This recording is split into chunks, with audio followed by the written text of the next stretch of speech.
কার বন্ধুরা কেমন আছে? দেখো এই সন্ধ্যেবেলা মা আর আমি বসে আছি। মা আমাকে দেখালো আমাদের বাড়িতে এই কোণার দিকে দুটো সাপের লড়াই হচ্ছে। হ্যাঁ, তারা জোড়া লেগেছে। আমি খুব কষ্ট করে ভয়ে ভয়ে গিয়ে ভিডিওটা করলাম, কারণ যদি আমার দিকে তেড়ে আসে আমি তো ভয়ে মানে কি বলবো, অনেক কষ্ট করে এই সন্ধ্যেবেলা তা আবছা আবছা দেখা যাচ্ছে, পুরোটা দেখা যাচ্ছে কিনা জানি না, দেখবে বন্ধুরা। আমি অনেক কষ্ট করে গিয়ে ওদের সামনে যাওয়া মানে এই সময়টাতে বুঝে ডিস্টার্ব করা মানে বুঝতেই পারছো, অনেক কষ্ট করে গিয়ে ভিডিওটা করলাম, অনেক ভয়ে ভয়ে এখনও পর্যন্ত আমি কাঁপছি।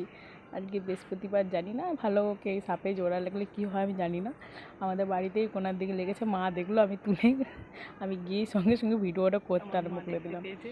দেখো ওদের ইয়েটা, যারা এগুলো দেখে তারা তো বলে ভাগ্যবান, এরকম অনেক কিছু শুনেছি, জানি না কেন এটা কী সাপ তাও আমি বুঝতে পারছি না। আমি অনেক কষ্ট করে গিয়ে লুকিয়ে লুকিয়ে ভিডিওটা করেছি। দেখো বুঝতেই পারছো নিশ্চয়, সন্ধ্যেবেলা ক্যামেরাটা ভালো বোঝা যাচ্ছে না, যতটুকু পেরেছি ভিডিওটা করেছি। যদি ভিডিওটা বন্ধুরা তোমাদের ভালো লাগে তাহলে চ্যানেলটাকে সাবস্ক্রাইব করে দিও আর আমার পাশে থাকো। আর কি বলবো বলে, দেখো সন্ধ্যেবেলা দেখে নাও তোমরা একটু, এই দৃশ্যটা দেখা খুবই ভালো, দেখে নাও।